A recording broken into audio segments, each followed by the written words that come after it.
Hello, everyone. My name's Hank Suttala, the Sonic Shaman, and I'm here again with Mike Black and Brian Peters. They're the owners of the Healing Brew LLC, and we're going to talk a lot about magic today and W is for witch. And I think the greatest, what exactly is a witch? When people hear witch, there's a lot of lenses that people look through with that word, and I think there's a lot of misinformation. So maybe that's a great place to start, just to identify what is a witch, what is magic, and what is it all about. Oh, absolutely. My name is Brian Peters. As you mentioned, I'm one of the owners here at the Healing Brew in Akron, Ohio. I actually do a monthly Wicca class. So we actually deep dive the topic of witch every month. And a lot of times what people don't realize is when you start saying the word witch is in its generalist forms is somebody who can use nature, the environment, energy to create something on their behalf. So in some regards, you can even have a Christian witch. So it's really it's not a religion per se. And I think this day and age, there's a lot of people out there who want to use it as a religious title, like, hey, I'm a witch, when in reality, what's your pantheon? What's this path that you're going down? Because there's so many of these cultures that have a bruja or have a witch or have that title, and it just culminates throughout the time. That's the easiest way for me to put it. I'm going to make sure I have put you on mute for a second while I talk. We have no headphones today, so we're being a little creative to make sure we don't get too much audio feedback. So that's a perfect explanation, because a lot of people think that it's a very key subset, and it's all encompassing. You could have a witch that's Buddhist then, or a witch that might be any other religion. That's something that can add to someone's existing practice versus having to be a practice in and of itself. Absolutely. And I'm going to throw Mike under the bus here for a second, because where he doesn't, I know he uses the witch title and stuff like that, but where he works very much with the angelic energies and the angelic magic. So there's far spectrums that go from everything from, and I don't want to identify someone on the darker side of things, but you have one spectrum of it clear onto the other spectrum of what we all call magic or witchcraft. And it's really about someone using their energy to change their environment, change the world around them. And so it's somebody who's doing positive thinking, or somebody who is doing mantras, or somebody who's doing all life comes to me with ease, joy, and glory. Is that somebody who is creating magic, creating change in their life just by changing their thoughts? It's all intention based. Intention is it's putting that energy out there in the universe and letting it come back however it comes back to you. Yeah. And I guess it's also important just to mention that for people, they don't necessarily have to identify with the word witch. The point of today's topic is really, like, when we hear the word witch, the places that we might go because of all the thoughts, points of view, what we were taught about it, what we see in the movies about witches, like The Craft and all these crazy things, that it's a lot broader than that and a lot more encompassing than what we might see in Hollywood or what we were taught in religious Bible school class. Absolutely. And I think if Hollywood has done anything I'm going to say in the last 15, 20 years, it's made a mockery of witchcraft. It's made a mockery of, Ouija boards, mediumship, and even in some regards, just spirits and ghosts, because it puts this strong negative connotation about anything dealing with magic or anything that's dealing with the supernatural. And so you have all these people who have this misconception that if you're a witch, you are worshiping the devil, you're worshiping these demons. In reality, most of us don't even believe they exist. Or if they do exist, we have complete control of them. So why would it even bother to us? So that's, that's where you start running into all these conversations and points of view and everything like that. I hate to say it, very quickly you run into these conversations, and it's like, in some regards, I won't even use the word witch. I don't use the word spell, because sometimes those have such energy behind them that there's no way to avoid it. So for me, a lot of times I just say intention. What's your intention? What's this intention work you want to work on? And in reality, you're creating a spell. You're putting that intention out in the universe and hoping to return it. Let me put the mute on first. Okay. So, and also for everybody watching, we love for these conversations to be dynamic and engaging for you. So if you have a particular question or comment, feel free to make it. We can bring it up on screen, and we can dive in and kind of shift the conversation to where it is that you would want to go. from my own standpoint, like I never identified with being a witch, but the way that you're describing it, a lot of the things that I do in the shamanic world and a lot of the things I do as a trained hoodoo, they all fall in line with that. So like getting beyond the labels, it's really about taking the role of creator in your own experience and doing things with intention to start to shift the world around you to be the world that you'd like to create. Absolutely. And I think we talked last time when I was on that I do a lot with access consciousness and stuff like that. And the reason why I think I end up drawing to access is because they're all about creating, about demanding from the universe what is yours. And within Wicca, within a lot of these spiritual paths, it's very normal to be able to say you can create what you want. And I think, and that brings me down a whole nother rabbit hole, so I'm gonna leave that one alone. But you really have to kind of look at stuff as a whole and kind of figure out what you're looking for, what intention you're wanting, and go after it. And I think this day and age, you have a lot of people who like to tend to focus on the dark, the garbage, the stress, the things that don't matter, the stuff that really, truly is not something that's going to carry them forward. And that's where they want to live. And that's that intention they want to put out. So if your intentions can create $1 million for you, why can't your intentions create a whole bunch of garbage? And one of my favorite ones I always like to say, especially when it comes down to it, is you have this, you wake up in the morning and you go, today's gonna be a horrible day. My question is, did you create that horrible day by saying it's gonna be a horrible day, or was it already a horrible day to start with? My odds are you probably created it the morning you said it was gonna be a horrible day. I think there's a combination of it going both ways with that. Casey and I were on a hike, and basically we were just talking about like a strawberry bush or something like that, and we turned the path, and then there's a bush. And the question is, well, did we create that because we were just talking about it, or was it already there and we were aware of it, and that's why we were talking about it? And maybe it's a combination of both, and it's kind of a blending of the two things. Oh, absolutely. I've said this the last few days, is magic is just what science hasn't proven yet. And so I always kind of go back to that a lot in talking about the science element. You know what I mean? We talked about last time with herbs, you have sage, you have all this stuff. It's wonderful energy work, and it lightens the mood. It makes people feel lighter and everything like that on a spiritual level. But when you start breaking it down on the science level, there's so much of this. It's a natural antidepressant. It helps create positive ions. It just does all this stuff scientifically.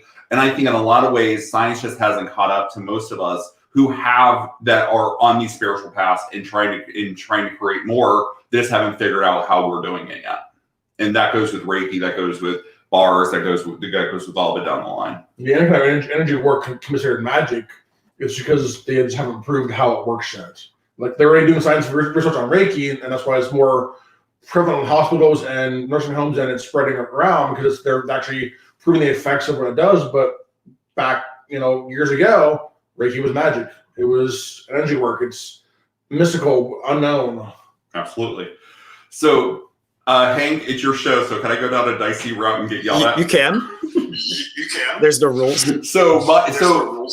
I know, but I just wanted to double check on it. So my question I always talk about is when you talk magic, it's like everyone's like, well, magic is only in the arena of the occult or those other religions. It's not within Christianity. And if you really think about it, think about Catholic Mass. Think about Catholic Mass on Sunday morning. They take bread and turn it into wine. So my question is the priest creating magic when he transforms that bread and wine into the blood and body of Christ? Or is it, or what is that process? Is that still considered magic? And it's absolutely, because you have a priest who's creating more with his intentions and thoughts. So and I'm sure we're going to get some comments on the Catholics out there. And if I do, I welcome them. But it's still, you still have to break it down. And that's, I think, comes down to a viewpoint. What is magic? What is that intention? What is the word magic, and what does it create? And I think for so long we get caught up in this mindset that magic has to be wizards and sorcerers and bad stuff, and it can't be the good, it can't be the healing, it can't be the positive energy as well. So it goes right back to education. What I was going to mention was like in Germany, there's like amazing cathedrals that were built there by the Freemasons and other contributors or whatnot. And Freddie Silva did a whole documentary on looking at the construction of these cathedrals. And as you look at the architecture, they were actually building as you walk through the church and leading up to the altar, to alter your state, that's why they call it an altar. It was actually sacred geometry and different things that would all help to balance the energy centers. So like they showed the cathedral and they laid over the chakra system over top of it, showing that as you were walking up, the shifts that would occur. There was even a labyrinth built right outside the door of this cathedral that you could walk before you would go in. So like there was a lot of knowledge and mystery and things contained in Catholicism, and things that just got more modernized and talked down of as we kind of poo-pooed on all the magical components. But I think it was really prevalent when it first started. Absolutely, and I think part of that stems from, I'm going to say, the 60s and 70s, when Wicca really started getting steam and really started pushing forward. You have all these mainstream churches that started talking about how it was worshiping Satan and how demonic and how dark it was. But in reality, you have the Christianity adopted all these pagan viewpoints, these pagan thoughts, and it was fine literally prior to the Age of Enlightenment. After the Age of Enlightenment, all of a sudden you have this massive change and shift, and now it all becomes focusing on Satan and stuff like that. And it drives a lot of different conversations. That why all of a sudden did this guy who really didn't get talked about all of a sudden become talked about? And if you look at what's going on in the world and what was going on at that time, you really start noticing why it was brought up in so much in culture and so much in conversations and everything like that. You were talking about the cathedrals, even just like me today wearing a pentacle. You would see that on a cathedral. You would see those on the windows of churches all over Europe. But nowadays it's seen as a highly pagan symbol. So it goes back to that talk. It goes back to that conversation. One of the other things that's kind of put through a lot of the cathedrals and a lot of the architecture in Europe are bind runes. They would actually build houses and use runic symbols from the Norse tradition, and they would actually have these like bind runes to ward for protection or for wisdom or a lot of different things. But you would see that a lot in the architecture, and that was all frowned upon. But and Freddie Silva does a really good job with his documentaries of talking about some of the things we're looking at. So if anybody wants to take a deep dive, I highly recommend check out Freddie Silva's work. But he was saying that Christianity actually designed to encompass all the religions. They would build their churches on sacred sites. They would put their holidays like Easter, which is Easter goddess of fertility, on the same days, so that the people that practice those religions would come to the church to practice and use it to kind of absorb into like this one religion to roll them all. Absolutely, and that's a great reference with the Lord of the Rings, because in a lot of ways that's what it is. They were trying to focus on the centralized religion, and to be honest, you had Constantine who was baptized on his deathbed, and that's actually what started the run of Christianity in the Roman Empire. So you have all this. You literally have a culture that was pagan one day, Christian the next. They adopted all their traditions, they adopted all this stuff and moved it forward and pushed forward. And so you really, and that's why if you start looking at the East, you have the veneration of the saints, you have the veneration of the dead, you have the veneration of ancestors. And so it's really, it was a melting pot of sorts. And I think we've gotten away from those melting pot ideas. And I think as more and more we like to label stuff, I think it's causing more of a disconnect and more of a distance between religions, cultures, and everything else. That's a whole conversation all by itself. And the other, now I just forgot what. And now I remember. And the Vatican, which is like the kind of the headquarters of the Catholic Church, they have one of the largest astrology resources in the world. And they also have a department of possession. And so there's like elements that show up in the magical world that people, like when we see the movies, Exorcist and things like that, are this like, oh my gosh, that's crazy, that's all Hollywood. But yet the church actually has a whole department dedicated to things like exorcism. So there is still a lot of crossover. Just people tend to have the blinders on and look at only what serves them in that moment and kind of poo-poo on the rest. It really is just that point of view of religion versus non. It's just. And you're absolutely right. There's a comment here from Luna who was talking about the religious dogma was long before Constantine, and that's absolutely right. And that's one of the reasons why Christ was crucified, is because he was trying to stand up to the church. He was trying to stand up to that. He was trying to stand up to that religious power of the time. Christ never set out to create a new religion. He was just trying to change and refortify his Jewish roots, his Jewish culture. He was just trying to make changes because he got sick and tired of them trying to make money off of it. And that was his big thing. That's why he's going through the churches flipping tables. It's because he was trying to refortify this and make changes. So yeah, Hank, I apologize. You have me on the wrong topic to start talking about. No, I think it's good because we already have people saying, Vera, this is very interesting. Thank you guys. We have Luna saying, awesome conversation, all of this. The wonderful thing about live streaming is if people really don't resonate with it, they can always go watch something else. And for the most part, most of my audience, I think, would fall into the category of recovering Catholic, or myself being a recovering Lutheran, because I had deep roots in religion and went through a huge crisis trying to get to the space where I was even willing to consider a different point of view, because I read Neil Donald Walsh's book, Conversations with God, which I was reading it, and thing after thing just resonated with me. But then I thought back to, oh my gosh, but if this is true, what if I'm wrong and I'm going to go to hell, and all this like chaotic thinking. It took a lot of effort to undo that programming that had been done in order to just have the willingness to follow my own knowing. That's my point of view too. I'm the same way.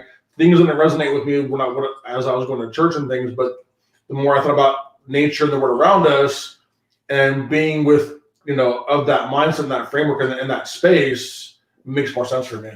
And I mean, you have a very fine viewpoint when it comes to the Bible, and the Christianity uses the Bible as their foundation, but there's so many works of the Bible that were never looked over, never brought into the picture as the Bible was actually being created. And so all these viewpoints of the God is the world around us and all this other stuff was kind of left out, because why would you, and once again, it goes back to, if you were controlling the masses, why would you want to give them that liberty of being able to worship wherever they were or wherever they are? Mm-hmm. So exactly. Yeah, for sure. Absolutely. It's just unfortunate that so many.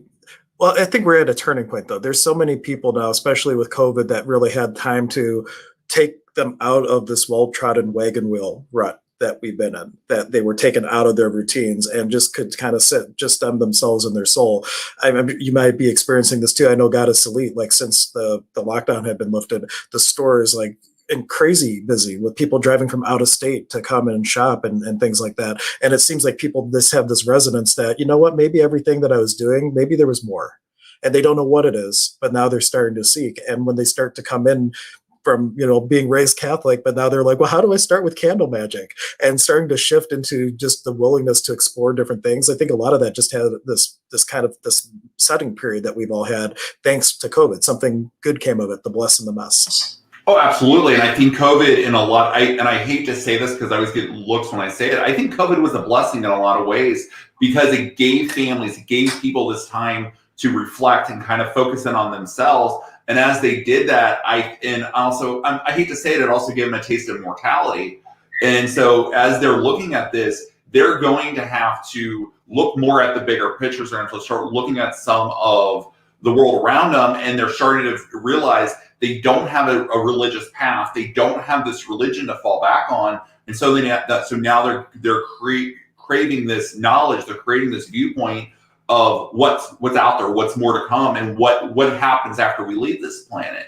And I know I was watching the news the other day, and they brought up a strong topic. They were talking about there's been a huge rise in Christianity as prophets, that there's been more prophets out there since COVID than after COVID. And so you really have to wonder, did that come about because of COVID, or were they able to get out on live streams, or were they able to just become more vocal because of the shutdown, and they were able to get their voice heard more? I think there's been a huge shift in awareness. I think people are awakening more so now than they have been. More people are embracing the metaphysical. They're embracing the life, the spirit, the energies, more so than we have in the past. A lot of new faces, a lot of new energy, and new people coming in. Yeah, absolutely. Then Luna was offering that it's a wonderful shift in consciousness. And also just going back to the Bible, weren't there over 200 Bible versions and 80 documents? There were a ton of versions, and there was, like, to what Brian was saying, there was a whole bunch of texts that didn't go in. Like, there's the Gospel of Judas, for example, that never made it in the book, where in that book, Jesus told him, no, you need to do this. He told him, hey, you need to turn me in. And he didn't really want to. That changes the whole perception of something in the Bible. And not to mention translations. There's Rocco Errico, who is, he has many, many books where he's dived into the original writing of the Bible in the Aramaic, because it was Aramaic to Hebrew, Hebrew to Greek, and so on. And he did the translation for the time and broke it down based on the time frame and the original language, taking out the mistranslations, and it puts a whole different perspective on what we do have. And that's all taking the lenses off and coming to your own awareness and knowing when you do your homework about what is real in the world and what isn't real in the world, or about religion. Oh, absolutely. And I think that's also just that is that mutation, that the connotations that are absolutely Mary Magdalene's trolls. Absolutely. They talk a lot about the as I said that, now I lost my train of thought, but they really start talking about this. Yeah, we'll just give that up to spirit and just call it a day. I don't know where that was going. It will come back if it's meant to come back. But while we're having this conversation, I see quite a few people have tuned in. If there's any particular questions or other comments that you want to make to kind of direct us where we are going to go with the conversation, it totally is shaping differently than I would have imagined. I love it. And it's a touchy subject, because even people who are open, they have a tendency, when you're directly talking about that past belief system, that it strikes things that are uncomfortable. And for anybody who's watching this or watching it on a replay, I invite you, if you are feeling uneasement about, talking about this religious things, to take a step back and just ask, what energy could you be to have a different experience around this? What energy could you be to let go of the imprinting and the conditioning and all those things, to get out of that space? And you can always ask, what beings of light could aid me in this transmission, this process? As I assume with magic, there's a lot of receiving and being willing to get contribution from other people in the universe, or entities like beings of light. So that might be another thing to kind of talk about. And even in the Bible, it talks about entities too. So this is not something outside of the realm of religion. Oh, absolutely not. And I think that's part of, when you actually talk to me about Wicca, witchcraft, and all that stuff, you find out that, like, I'm very much more of this encompassing person that's more about, like, just looking at it as a spiritual path. And with Wicca, it's very much this religion. It's a spiritual path. And so you're very much taught on to call upon the powers that are out there to assist you in what you're doing, and being able to create more with your intentions and calling on that energy. And and I'm going to say, in some ways, a well-written spell is no worse or better than a prayer. It's demanding something from the universe versus begging for it. And as with access, it teaches you very much. You shouldn't be needy when you're looking for something, because the universe does not want to reward neediness. So if you come at it as a point of strength and say, this is what I demand and this is what I want, the universe tends to answer. And that's when you can get in your gatekeepers. You can pull in your gods, your goddesses, your angels, your ancestors, and just being able to use that to help create more and be in control of your own life and be in control of your own destiny. The elements, all the, earth, wind, fire, water, you're bringing those foundations. Even spirit's part of that set of elements you can bring in. Oh, absolutely. And I think, you're fine. Within Wicca, you don't so much name gods by name per se. You look at it more as, you have the energy of a masculine god. You have this element of a female god. Yes, I can name them. Yes, if it allows me to give it, I can bring those into my path. But at the same time, it's very much just resonating with that energy of that masculine energy and seeing what I can do with that. And then identifying that there is a feminine energy and how I can resonate with that and use that to be able to complete me and be able to move forward with it. And it's very much just honoring nature, honoring elements. And you're going to find out that within Wicca, within shamanism, within a whole slew of the earth-based religions, what we say all sounds the same. It really, truly all sounds the same. It's just different words to get there. It really is that same vibration. One analogy I want to give everyone in the tradition of shamanism I practice, which is the Paco Kuna tradition of South America, the first exercise you do when you do the Hatan Karpai, the great initiation, is you go to some place that has representations of the divine feminine and a divine masculine. They often use a church, and you learn to connect with the masculine side and the feminine side. And then we'll go through the whole process, but the other one significant to our conversation is you find a tree, you connect with the tree, and you ask the tree to teach you how it takes all these elements to create something new, how it takes the water, the earth, the air, the sun, and it creates something new. And it's also a representation of bridging the worlds. It has the roots in the lower world, the trunk in the middle world, and the leaves are receiving from the upper world. So the tree is a great thing to look at to teach us how are we able to be in the world and create something different with all these resources that we have from the world and nature around us. Absolutely. And I think part of is that I think us having that ability to create tends to scare it. Scares it. I'm going to say it's scary to some people that are trying to control the masses, because if I can create my own destiny, if I can create what I need, and I don't have to go into a church and ask somebody to do it for me, or go into a church and ask somebody to give me to forgive me for those things that I've done, it creates a different connection with you and the divine. You're no longer needing that intercessor. You no longer need that middleman to complete those trains of thoughts and those abilities. So it's really about that connection. Yeah, you can make the connection yourself between you, your higher self, and divine, God, entity, creator, whatever you call this energy.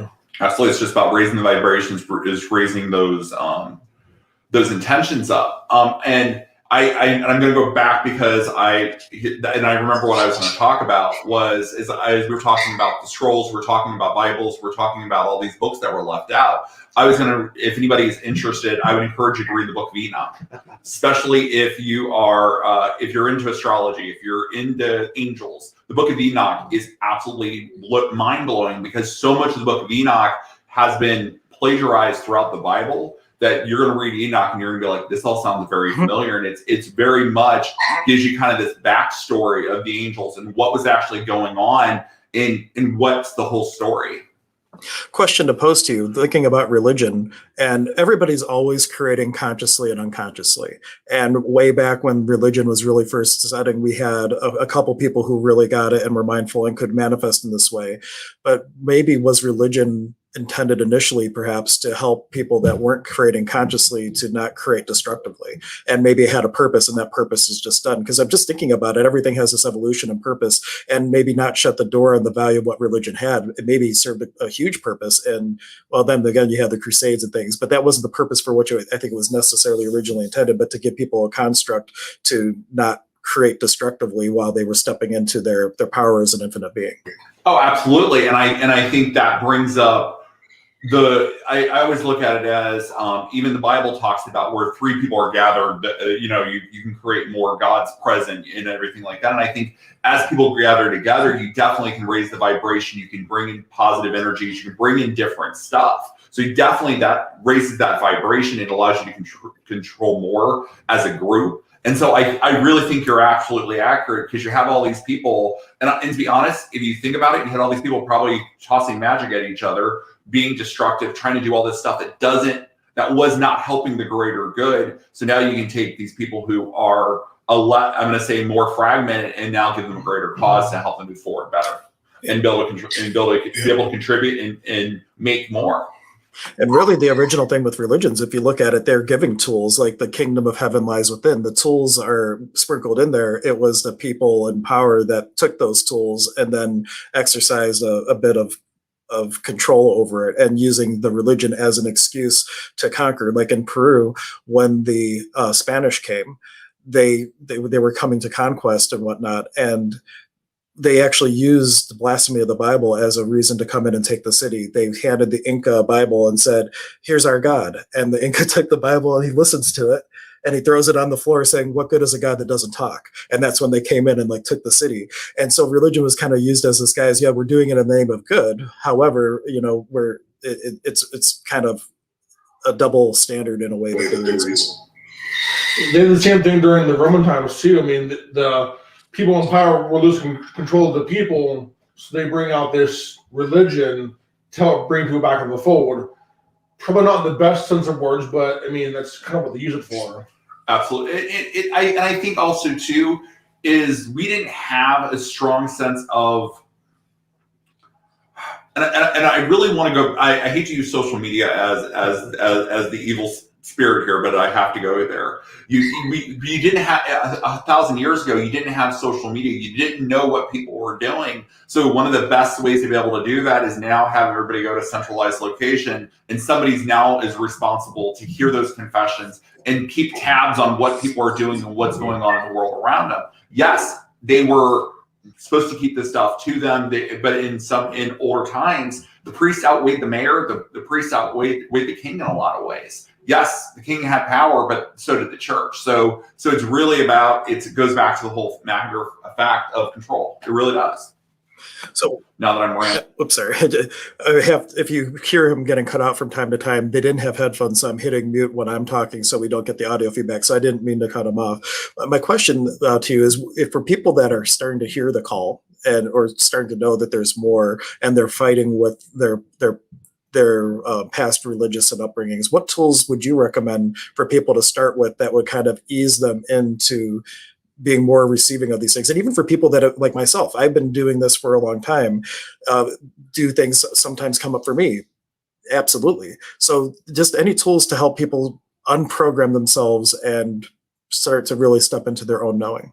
So I have a little bit of a different viewpoint. I know there are a lot of great social medias out there. There's a lot of great websites. There's a lot of great YouTube videos and stuff like that. But I think some regards, those tend to be a little challenging, is trying to find credible sources, trying to find people who know what they're talking about.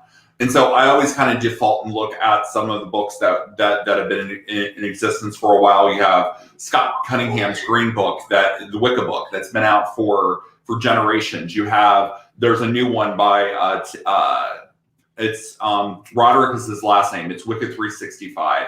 That's the book I used to teach class with. And it really breaks this information down in a way that makes it absorbable. And if you are having these questions and you're looking to kind of break it down, he does a really nice job of trying to show you the conversation, the connections between the different religions, the different earth paths, and what it means to be shaman, what it means to be Wicca, what it means to be pagan. And I think and I hate to say it, a lot of people out there, they want to say that they're one thing or they're another thing. And I think it's that label is the part that scares most people, because we all want to label ourselves. We're a good Catholic, we're a good Christian. And a lot of times when you're starting to venture down the spirituality path, you have to agree that you don't know what you are. And now it's that road of seeing who you are going to become and what resonates with you, what you can make more out of it all. Yeah, remove the labels, do some good research, find some awesome reference materials, seek out people that are following that path, find a teacher or someone who can help guide you. And I really like Luna was talking about to be honest, I've read a lot of the books that the Dead Sea Scrolls, a lot of these books that really weren't included in the Bible. And if you start reading through these and you start reading some of these works, you start realizing, yes, they're very dry, but at the same time, it gives you a different perspective. And as you're changing this perspective, it allows you to absorb more and do more. Yep. And for myself, just to go on the book bandwagon too, when I first started really getting opened up in a way, I was always intuitive, and I had been into runes and magic and the I Ching before I discovered Conversations with God. But in college, a lady had recommended it. In fact, it was very not coincidental, because there's no coincidence, right? But this lady, who I swear must have been like just manifesting just to give me this book, she was only there during lunch, and as soon as I found Conversations with God, she was just gone, never saw her again. So I'm like, really, what was that about? But I found Neil Donald Walsh's work, and he came from a very Christian background. He was raised Catholic, and he speaks from that perspective throughout the work. So it was the perfect thing for me vibrationally to help me shift from being a recovering, from being a Lutheran to stepping into these different ideas. But everybody resonates with different things. So from the books that he mentioned, from the books that I mentioned, what feels lightest to you that would create the greatest possibility for change? And then my current favorite book, I hope you've read it, Dr. Dane Here, Being You, Changing the World. It's an access consciousness book that just, it's a lot of processing, especially if you get the audio version, that really helps to just shatter the old paradigms and beliefs and helps to step into new possibility without feeling heavy about it.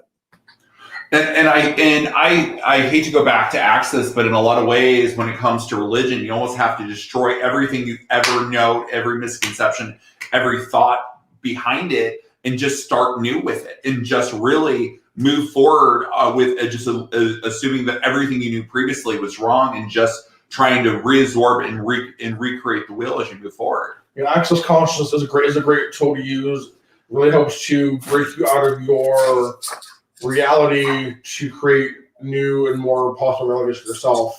Get you out of that mindset, get your brain kind of reboot and reset so you can see more possibilities, see more conscious, see more awareness, and be more open to change and choice. Absolutely. And since we're on the book topic, we're talking about resources that you can use. I think it's also one of those times that you also have to kind of reevaluate some of your sources that you're getting your information to, because I know here during the pandemic there was a large TikTok uprising where you had all these people that were cursing the moon and doing all this crazy stuff, and they very much are taking some of this. You have people who really don't know the path, really don't know what they're talking about, spewing this garbage to anybody who will want to listen. So it's really about finding quality individuals to learn from. It really boils down to it. And finding someone who can talk about it, who can talk intelligently, and give you more of a I'm going to say more questions, leading you down this road to be more open versus walking down a path of this is what you're going to do. This is what it all boils down to. Ask questions. Be willing to ask questions. Follow your knowing your path. Just ask the questions. And I one of my things too is we do Great Lakes Medieval Fair, and one of the things that we had a friend who was doing Reiki there, and someone walked by and they're like, "That's voodoo," and it's like, no, it's not. So I think it's very much an education factor. It's very much learning everything you can learn, and it's just that thirst for knowledge. And as you get more, I'm not saying don't go out there and watch the web stuff or watch the TikTok things, because I do it from time to time. It's about learning what resonates with you, where that vibration is, and understanding that just because you're a witch, just because you're this, there's nothing wrong with you finding your own path. And that's really what this boils down to. I agree with you. When I originally thought of this, I originally thought this was going to be much more magic oriented, but I think the conversation really needed to be more about the spirituality behind it versus the actual what makes it one way or another. And even if you get into the actual definition of witch, it was tossed around, and it was actually more referring to which church did you belong to, because if you weren't of the Church of England, you were a witch in England. So it really boiled back to which are you? Exactly. It really boils back down to religion in a lot of different ways. Which is which, right? And just to give everybody a little, because we're all access consciousness oriented on the stream. We both offer classes and things. I'm even doing a book reading of Money's Not the Problem You Are, which I did the first part of Wednesday. But I just want to read everybody the purpose of access. This is from it's in every access book, really. But they say the purpose of access is not to destroy this reality. The purpose of access is not to fight this reality. The purpose of access is not to see the wrongness of this reality. The purpose of access is to create a different reality. The purpose of access is to create the world as a greater set of choices and a greater set of possibilities so that all mankind can thrive, which is a great way to just kind of encapsulate it. And it's all about empowering you to know that you know, and not to take anything as faith or fact, to come to your own awareness. Because if you read a book and it says something is so, well, if you just read it for the information and said, well, that's interesting, and then agree with it or reject it, it leads you to have your own awareness around it. And that's like a huge key that access gives us for no matter what rabbit hole you want to dive down, to do it in a way that you're not going to get locked into limitation with whatever you're reading about. Absolutely. And I actually was just reading the information from Luna. She was talking about like knowing the news, knowing your perspective, knowing where all that information is coming from is vital important, because if you look at some information, you may not realize that it was written by someone 200 years ago, and some of our word choices that they would have used then is going to be completely different than how we would use those word choices now. And even if you just look at, I'm going to laugh and just say, if you look at the word cool, you know what I mean? In the 50s, it was cool cat. It was all this, you know what I mean? But Before that, it's temperature of a room. So if, depending on who you were talking to, 200 years ago, if you said the word cool to someone, they look at you like you were crazy. It's very much that. It's very much learning the language, learning all you can learn about it, and also knowing what was going on. I'm going to say at the time of that stuff was being written, it does not only apply to the Bible. It applies, and to be honest, it really applies to all these works, all these wonderful inspirational pieces of work. Even if you look at Dr. King's speeches and what he wrote, it was very much empowered by what was going on during that time frame. There's nothing saying that one is not better, one is not right. It's just you have to remember there were societal things going on both halves. You had a society affecting the Bible. You had a society affecting Dr. King. So it changes. It changes all of our viewpoints. It changes those perspectives.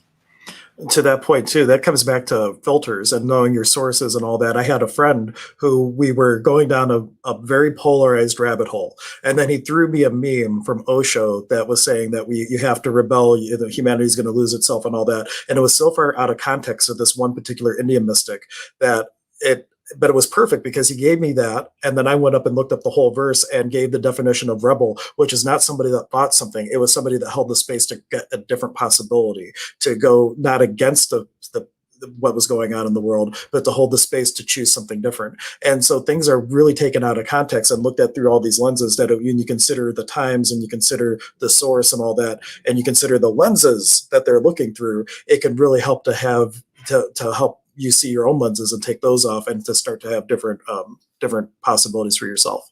Oh, absolutely. And I think part of that also boils down to is when people want to start taking a work of art or taking the Bible or taking this speech or taking that, and they want to dissect it. And I think a lot of times when you dissect it, when you break it down, it loses the energy, it loses that vibration. Because now, as you break it down, break it apart, you're losing the entity as a whole. And I think that's what you have to remember is, I think Martin Luther King, the Bible, all these things were creating an entity, were creating a spirit by themselves.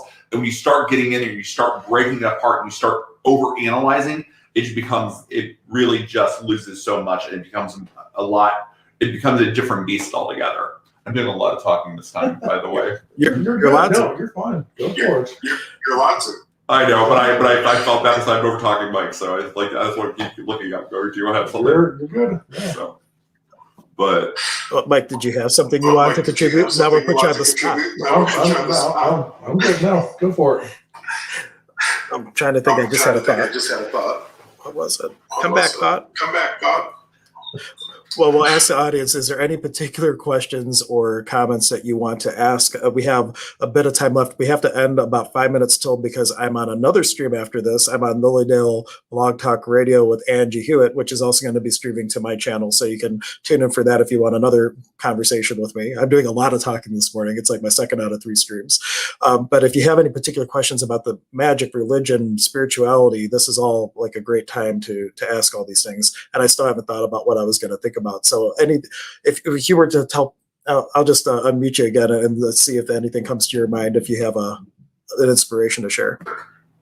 Oh, inspirations? Oh. Well, anything. There's no rules. I know there's no rules, but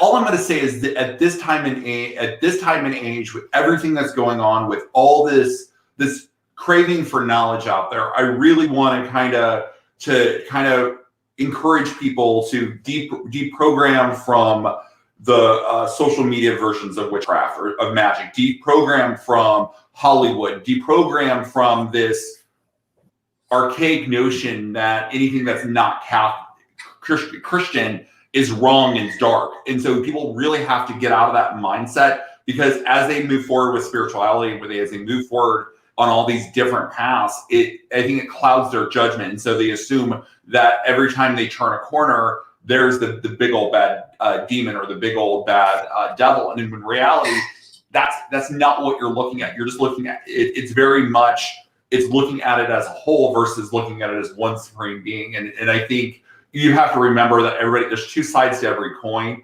And I think that's the biggest thing to remember is all the deities that are in the pagan house, all the deities that are in almost every other religion in the world have two sides. You have a deity that is all about death and destruction, but on the flip side, they're the midwives. They're the ones that are ushering those forth to the other underworld. So it's really, you have this duality, and I think we have to remember there's that duality in the world, but not everything is negative, not everything is positive. There is no definition of evil. And I think that's really what people need to kind of define for themselves, is what is their definition of evil? What is evil? And if you can, when you get that definition down, that can allow you to grow in more ways than ever. And that was one of the first classes, and that's actually what started the conversation with you, is what is witch? It's really what is witch? What is spirituality? What is the devil? What is evil? What is magic?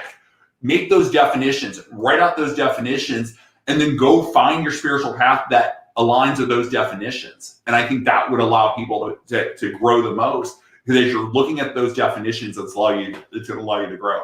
And just to tag along with Brian, where he was going was, I'm going to jump back to access for a second, is take everything as an interesting point of view. Okay, so everyone has their own point of view. So what is your point of view? What is their point of view? And just go from there. From that standpoint, is just look at from that basic level, is what everyone's saying. You've got Hollywood showing all these things on TV and movies, all the negative connotations. Well, that's their point of view. What is your point of view on that? Where do you take that from, and build your own kind of ideas of where things are at? Absolutely. And Hank, the only thing I was going to say is, if anybody has not got sick of me talking or sick of Mike talking, we are actually going to be doing some lectures in Girard, Ohio at the Metroplex on the 27th and the 28th of February. So if you guys want to come out, we'll be talking more about access. Mike's going to talk about his experiences and what brought him to access.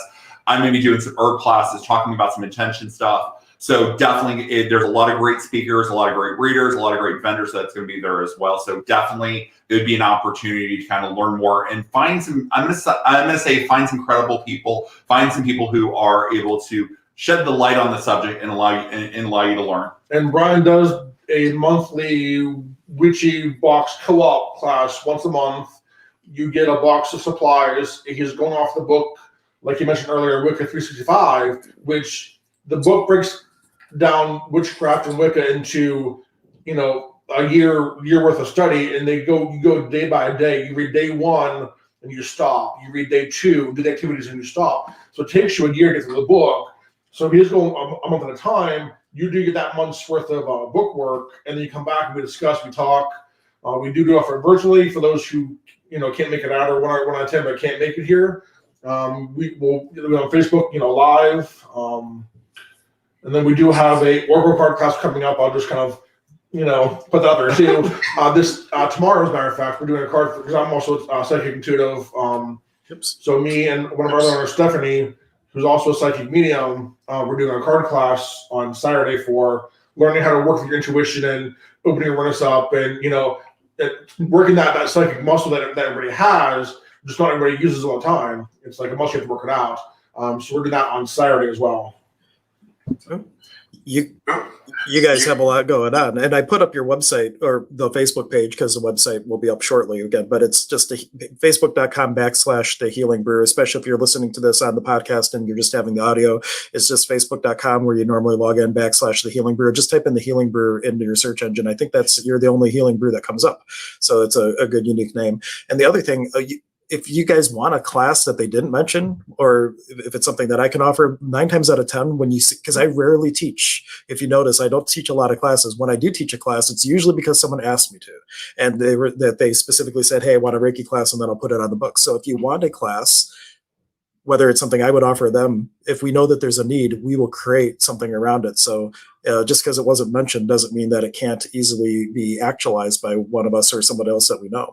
Oh, absolutely. And I think that's what's led me down all the classes and everything I do, is so many people are hungry for knowledge in it, and they're asking me for this class or asking me if I can do this.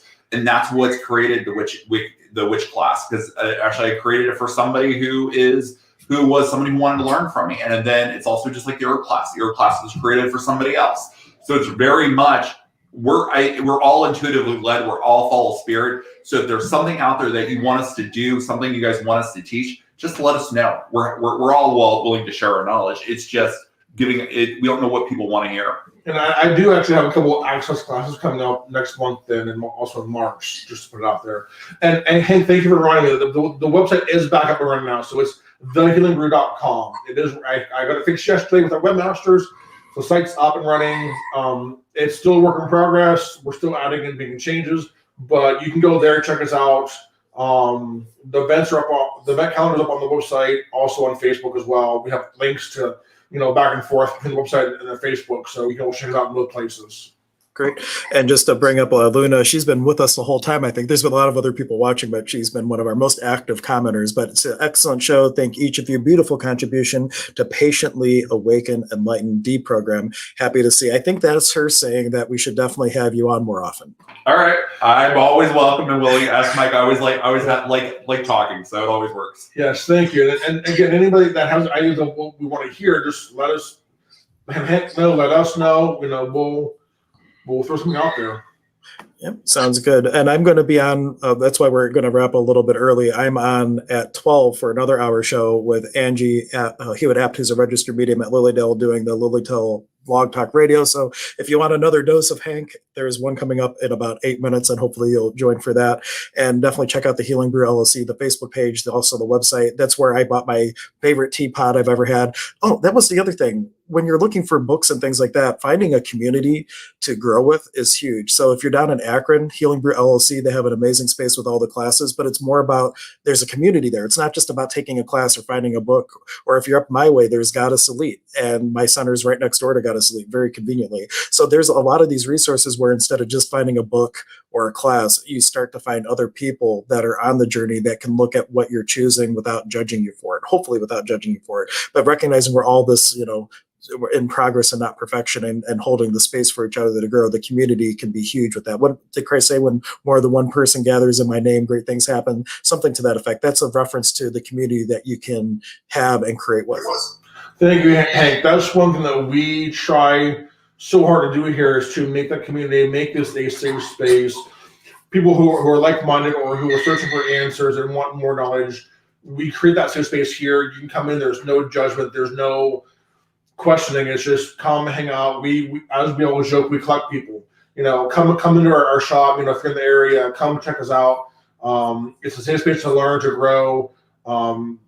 It's just, we make that community here in the shop. We definitely collect people. I will agree to that. So I actually taught a bars class down there until now that you're a bars facilitator. So of course I don't need to come teach anymore. However, it was like when I came there was like this huge sense of community, and there was like maybe one person that was kind of random, or maybe not anybody. Everybody it was already like easygoing, laid back, family oriented, and everybody, including myself, felt really welcome. And that's what helps hold the space for you to step into you, when you can do it in a place where people aren't going to judge you or think you're crazy for being you, but rather to say, wow, that's amazing. What else is possible? Absolutely. Yeah. And also it's always nice to have somebody who can kind of, and I'm going to use the word tweak, but kind of help you, point you in the right direction, kind of give you those words of wisdom. And between Hank doing Access and Mike and everything like that, it's all about kind of changing your perspective, changing your thoughts, changing your viewpoint, and allowing you to create more. And I'm going to say owning the title of being a witch. So. Yep. Or I like the title from Access, the CFMW. That's their word for witch, which is certifiable effing miracle worker. Play. All right, guys. So thank you, everyone, for attending. Hopefully we will see you on the next stream, and we'll catch you next time. Thanks, guys. Thank you.